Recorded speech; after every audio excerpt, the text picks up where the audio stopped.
हे मुनीश्वर, जिस पुरुष को इस प्रकार आत्मा में अहम प्रतीति हुई है वह कार्य करता दिखता है तो भी निश्चय ही कुछ नहीं करता। क्यों? क्योंकि उसकी कहाँ पर है? इस स्वरूप में है। और अशांत रूप दिखता है तो भी सदा शांत रूप है। हे मुनीश्वर, अज्ञान मध्याह्न का सूर्य है और जगत की सत्यता दिन है। जगत के भाव अभाव पदार्थ उसका प्रकाश है और तृष्णा मरुस्थल है। जिसमें अज्ञानी जीव पथिक है उनको यह दिन और मार्ग निवृत्त नहीं होता। किन की बात चल रही है? अज्ञानी की बात चल रही है ना। भी उनको नहीं पता चलता, दिन और रात निवृत्त नहीं होता। ज्ञान मतलब ज्ञान और अज्ञान का उनको कुछ पता ही नहीं है, बीच में ही वो घूम रहे हैं वो। जिससे अज्ञानी जीव पथिक है उनको यह दिन और मार्ग निवृत्त नहीं होता। जो ज्ञानवान स्वभाव में स्थित हैं उनको न संसार का सत्यता रूपी दिन भासित होता है और न तृष्णा रूपी मरुस्थल दिखता है। देखो, अब मेन बात तो वही है, अपने आप में स्थिति बनाना। अपने आप में जब हम स्थित होते हैं तब बाहर का कुछ मायने नहीं रखता, वो वैसे है भी तो नहीं। ये तो अज्ञानता के कारण हमने उसको मतलब वजूद दे रखा है।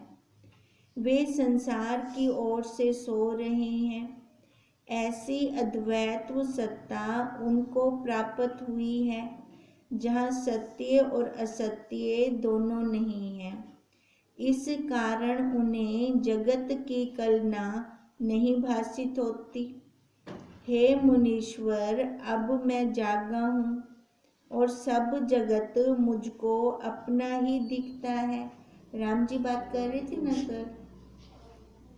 मैं निर्वाण रूप निराकार निर्छिन्न और स्वभाव सत्ता रूप हूँ।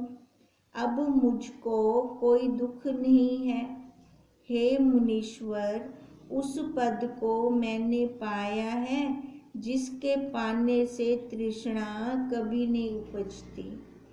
जैसे पाषाण की शिला में प्राण नहीं जगते, वैसे ही मुझ में तृष्णा नहीं जगती। मुझको सब आत्म रूप ही भासित होता है। यह जो जीव है उसमें जीव तत्व कुछ नहीं है। जीव तत्व भ्रांति सिद्ध है। क्या कह रहे हैं? यह जो जीव है उसमें जीव तत्व कुछ नहीं है, मतलब वो जीव नहीं है, अपने आप को भूल गया तो वो ब्रह्म है। हाँ, वो ब्रह्म है, जीव नहीं है। ये जीव कैसे बना है?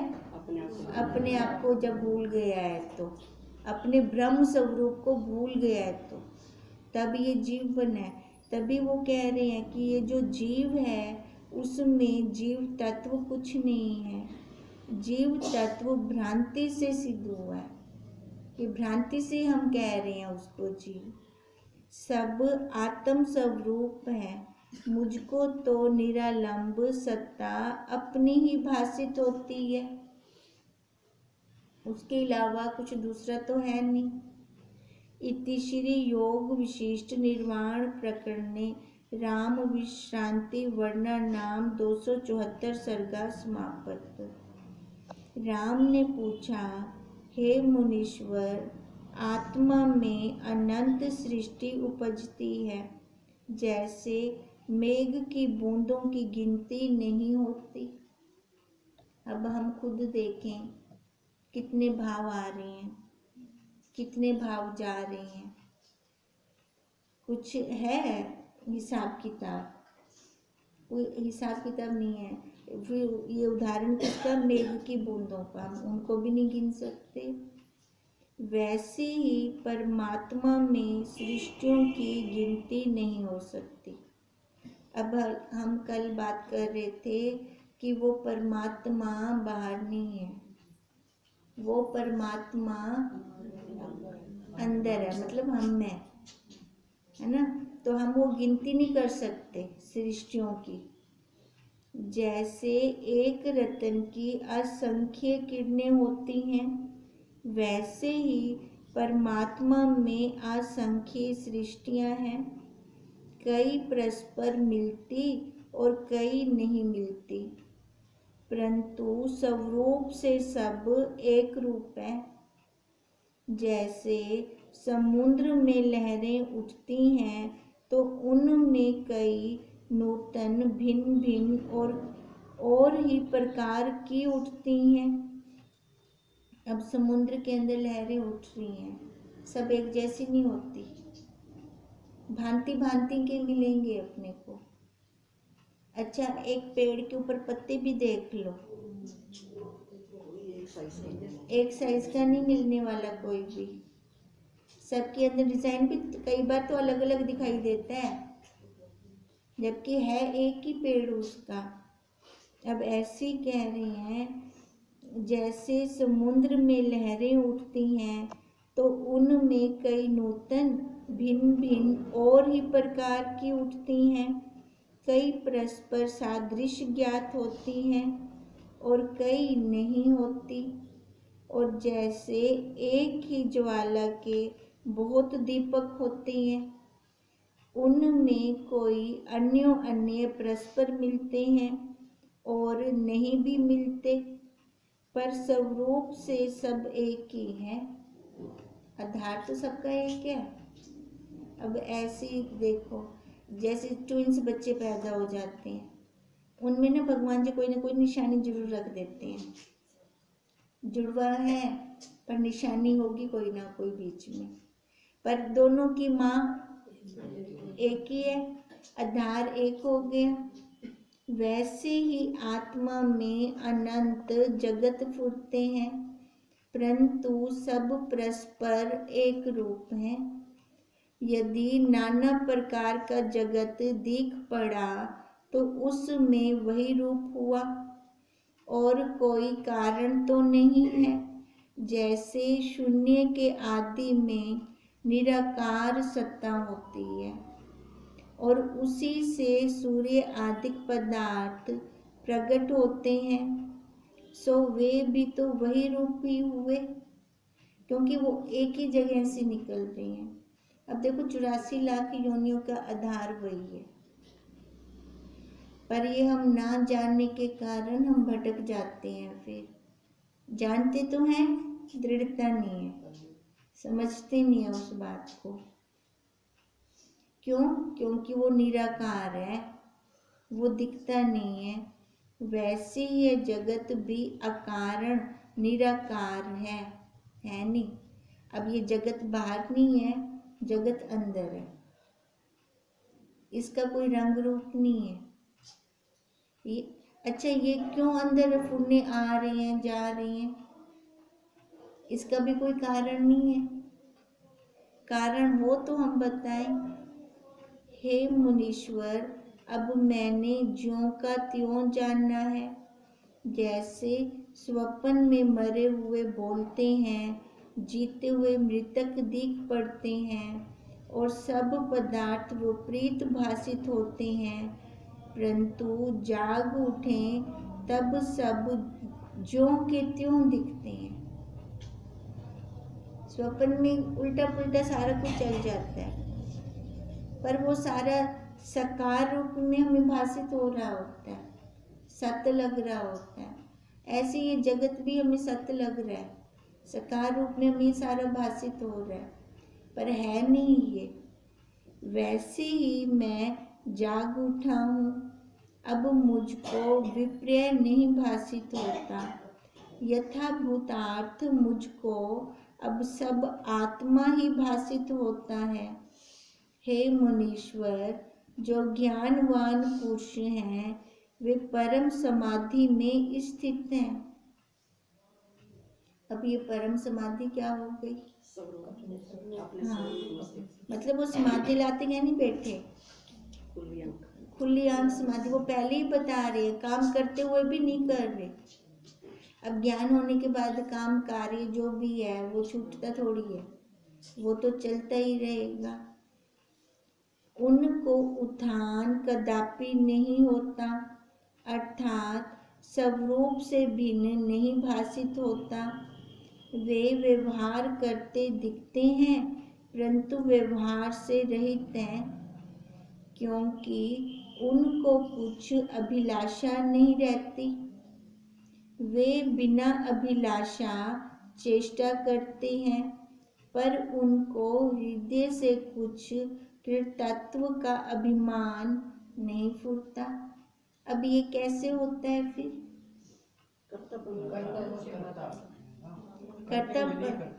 कर्तव्यपन आता नहीं है उनके अंदर। व्यवहार जो सामने आ गया वो कर दिया, इसी का नाम परम समाधि है। जब बोध की प्राप्ति होती है तब कोई तृष्णा नहीं रहती और सब पदार्थ नीरस हो जाते हैं, क्योंकि सबकी पोल खुल चुकी होती है। कुछ सत्य हो तो रहे, कौन सा? स्वरूप में है ही कुछ नहीं, स्वरूप में कुछ नहीं है। अब ये जीव अंदर गया है, ठीक है। अब जब ये अंदर गया तो बाहर का तो उसको सारा रस लेकर गया ना। अब वो वाला रस इसके लिए नीरस है, क्योंकि इसने जान ली है, अब ये प्रैक्टिकल कर ली है। देखो, जब तक हमारा किसी के जो विषय पे प्रैक्टिकल नहीं होता उसके लिए हमारा अधूरा ज्ञान रह जाता है। क्या पता है ना, ओ आँख दे पेन। अब वो आँख ना, वो कन्नड़ खत्म थी से जब मैं कहूँगी, है ना, क्योंकि तब तक वो दूसरे कह रही हैं। जब मेरा खुद की अनुभूति हो जाएगी तब वो खत्म हो जाएगा, फिर पक्का हो जाएगा मेरा वो। तभी ये पक्का हुआ, तभी मैंने ये जाना कि उधर कोई रस नहीं है, सारे विषय नीरस हैं, क्योंकि आत्म पद परम आनंद रूप और तृष्णा से रहित है। उसी का नाम मोक्ष और निर्वाण है। और निर्वाण क्या चाहिए? कैसे होगा निर्वाण? साक्षात्कार कैसे होगा? खाली जानना है, जानकर समझना है। समझेंगे तब जाके स्थिति दृढ़ होगी हमारी, जिसमें उत्थान कोई नहीं। हे मुनीश्वर, आत्मानंद ऐसा पद है जिसके आनंद की ओर ब्रह्मा, विष्णु, रुद्र आदि सभी ज्ञानवानों की वृत्ति सदा दौड़ती है। ये तो ज्ञानवान हो गए ब्रह्मा, विष्णु, महेश। हम अपनों की बात करें, हम भी तो आनंद चाहते हैं। कौन दुख में रहना चाहता है? कौन चाहता है दुख में? जैसे हम उदाहरण देते हैं कि एक सुअर को डबल बेड पे गद्दे बिछा के बिठा दो, वहाँ पे मजा कहना हो से है ओवला नाली विच लेटरियां मार से उठे ही लोटपोट थी से। अब वो भी तो आनंद चाह रहा है, तो हमें उसका आनंद उसको वहाँ मिल रहा है। अब हम ज्ञानवानों का आनंद कहाँ आता है हमें? अपने स्वरूप में, क्योंकि हम देख आए हैं कि वहाँ बाहर कुछ रखा नहीं है। संसार के पदार्थों की ओर फिर वृत्ति नहीं दौड़ती। जिस पुरुष को शांत शीतल स्थान प्राप्त हुआ है वह फिर ज्येष्ठ आषाढ़ की धूप नहीं चाहता कि मरुस्थल में दौड़े। वैसे ही ज्ञानवान की वृत्ति अन्य किसी आनंद की ओर नहीं जाती। हे मुनीश्वर, मैंने निश्चय किया है कि तृष्णा का सा ताप कोई नहीं।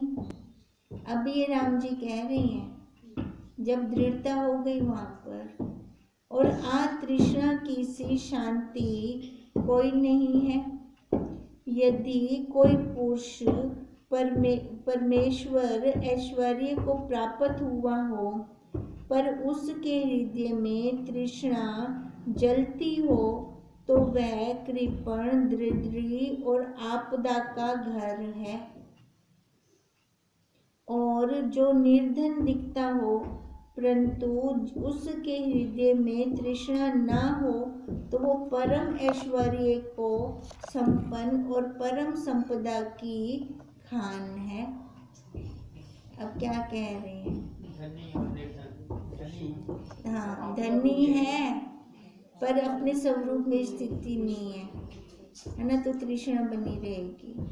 और निर्धन है, अपने स्वरूप में स्थित है, तो शांत रहेगा। वो बड़ा पंडित हो परंतु तृष्णा सहित हो, उसे परम मूर्ख जानिए। उसको बोध की प्राप्ति कदापि न होगी। जैसे चित्र की अग्नि शीत को नहीं दूर करती है ना, आग है सिलेंडर के अंदर और हमें ठंड लग रही है तो गर्मी तो नहीं देगी हमें, वैसे ही उसकी मूर्खता को पंडित भी नष्ट नहीं कर सकता। हे मुनीश्वर, सहस्त्रों में कोई विरला पुरुष तृष्णा से रहित होता है। जैसे पिंजरे में पड़ा सिंह पिंजरे को तोड़कर निकले, वैसे कोई विरला ही तृष्णा के जाल को तोड़कर निकल पाता है। जो पंडित स्वरूप का विचार कर वितृष्णा नहीं होता और अतीत होकर वितृष्ण नहीं होता, तो वे पंडित और अतीत दोनों मूर्ख हैं। है तो पंडित पर बाहर ही निकल पा रहा तृष्णा से। ज्यों-ज्यों तृष्णा को हटावेगा, त्यों-त्यों जागृत रूप बोध उदय होगा। अब पहले के जमाने में पंडितों को बहुत महत्व देते थे। क्यों देते थे? क्या नहीं देना, शरीर पे बैठे थे पंडित, वो भी शरीर पे बैठे हैं। अब जैसे जैसे जागृति आती जाती है, ठीक है, और उस टाइम पे तो मतलब कुछ तो लक्षण थे पंडितों वाले उनके अंदर, ठीक है, पर आजकल बिल्कुल भी नहीं विश्वास पंडितों पे। हाँ, क्यों नहीं है विश्वास? क्योंकि वो पंडितों वाले लक्षण नहीं है। जैसे जैसे ज्यों रात्रि क्षीण होती है, त्यों त्यों दिन का प्रकाश होता है, और ज्यों रात्रि की वृद्धि होती है, त्यों त्यों दिन क्षीण होता है। अब देखो, जैसे जैसे अज्ञान रूपी रात्रि गई तो ज्ञान रूपी दिन उदय हो गया। अब ये जब ज्ञान रूपी दिन गया तो अज्ञान रूपी रात्रि आ गई। अब ये ज्ञान रूपी दिन कैसे, भी पता तो हो सारा कुछ पर दृढ़ता ना हो, है ना, तो फिर रात्रि तो अपने आप आएगी। रात्रि का आने का मतलब क्या है कि वो दुख आएगी, वृत्ति दुख को उठाएगी, और वो दुख ऐसा हो जाता है असहनीय, जाता नहीं है फिर वो दुख। क्यों नहीं जाता? क्योंकि बैठ गए शरीर के ऊपर देह बनकर। वैसे ही ज्यों ज्यों तृष्णा बढ़ती जाएगी, त्यों त्यों बोध की प्राप्ति कठिन होगी, और ज्यों ज्यों तृष्णा घटती जाएगी, त्यों त्यों बोध की प्राप्ति सुगम हो जाएगी, है ना। तो अब ये बोध की प्राप्ति कैसे सुगम होती है?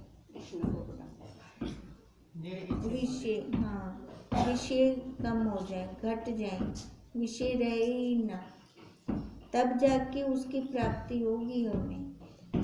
अंदर एक ही चीज रह सकती है ना, है ना। अगर विषय वासना है, विषय वासना वाला व्यक्ति वो हर साइड से ना ये देखेगा कहाँ से उसका फायदा हो सकता है, फिर वो फायदा उठाने के लिए सामने वाले का लॉस करने को भी तैयार हो जाएगा।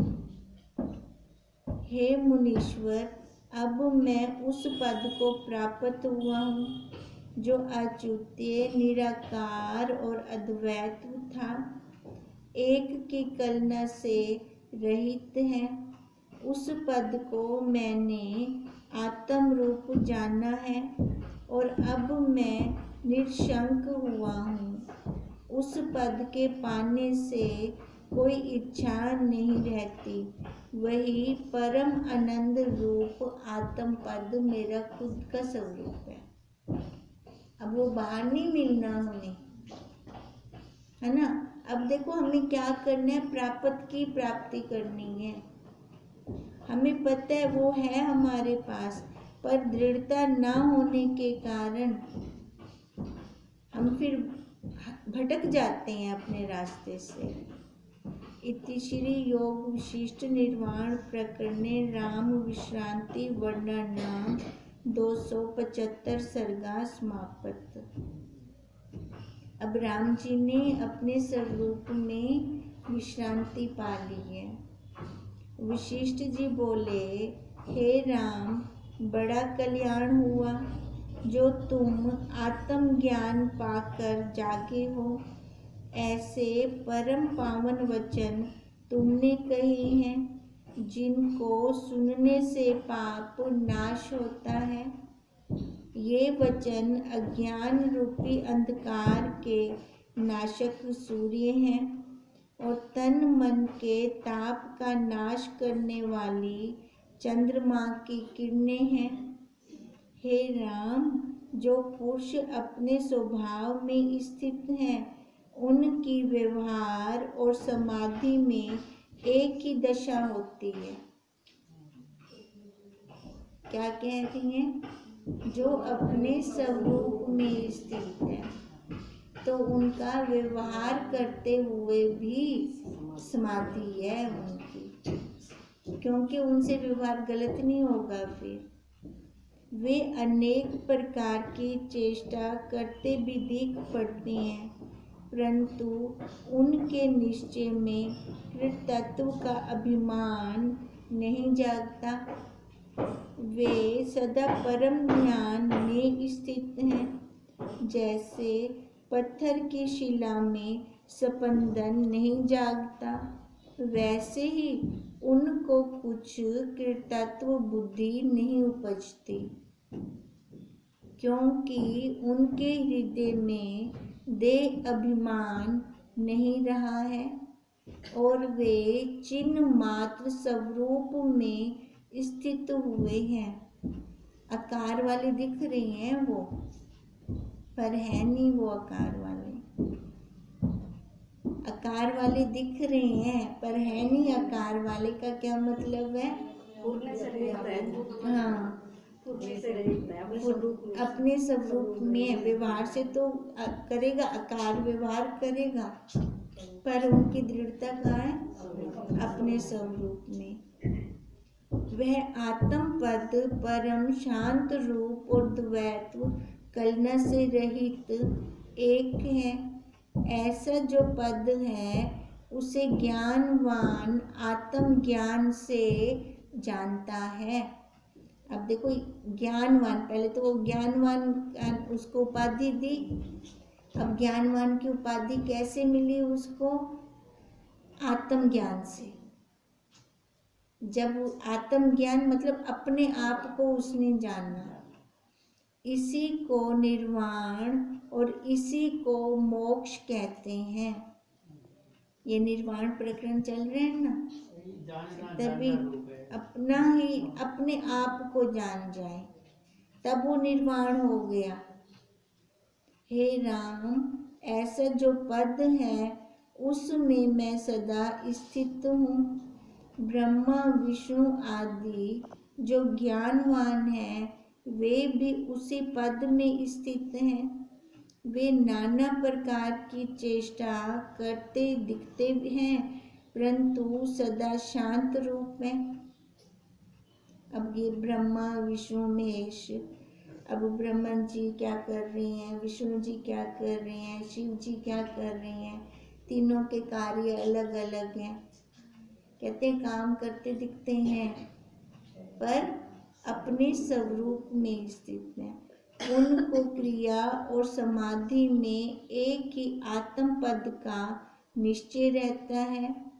जैसे वायु स्पंदन और निस्पंदन में एक ही है। अब देखो ये वायु स्पंदन और निस्पंदन में एक है, चलने ना चलने एक है, तरंग और जल एक है, गहने और बर्तन एक है ना।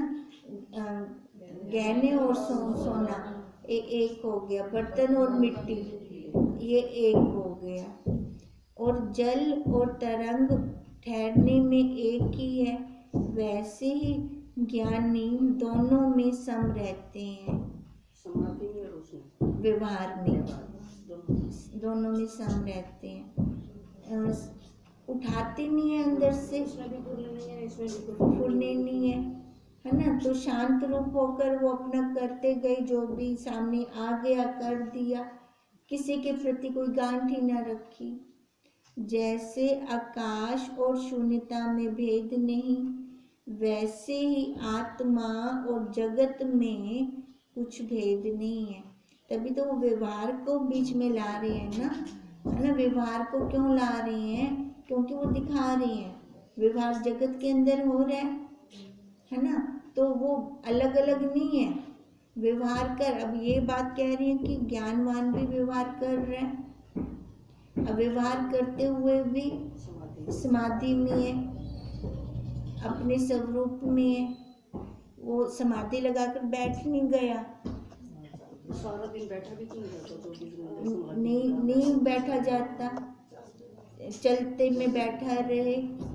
चलते के अंदर ही तो बैठना है हमें। हमारी समाधि की, अगर हम समाधि लगाकर बैठ रहे हैं ना 24 घंटे, शुरू में ठीक है, साधना काल में ठीक है, पर फिर वहाँ से भी तो उठना है हमें, उसकी भी तो पकड़ नहीं होनी चाहिए ना। तो व्यवहार में समाधि हो हमारी, समाधि, जब बुद्धि सम हो जाए तो बुद्धि सम का तब प्रैक्टिकली निकलेगी जब व्यवहार होगा हमारा। राम ने पूछा, ये फिर कल करते हैं, टाइम पे हो गया। 5 मिनट तक करो, ये रेपिटेशन है, बड़ा आनंद आ रहा है इसमें, प्रश्न ही नहीं बनते हमारे। मैं तो उनका नीचे बैठना था। ये खत्म करो, ये तो रेपिटेशन अच्छा है, दिमाग में प्रश्न ही नहीं बनता। आगे जितना भी है ना, आगे चलेगा सारा। अभी बड़ा है आगे, ये खत्म कर दो, 8-10 लाइनें, 8-10 लाइनें नहीं है, ज़्यादा है। ये फिर कल करते हैं, कोई बात नहीं, आराम से करते हैं ना। जितना रिपीट करेंगे उतना हमारे लिए फायदा ही होगा। फिर आराम से करते हैं, फिर मंडे को करते हैं।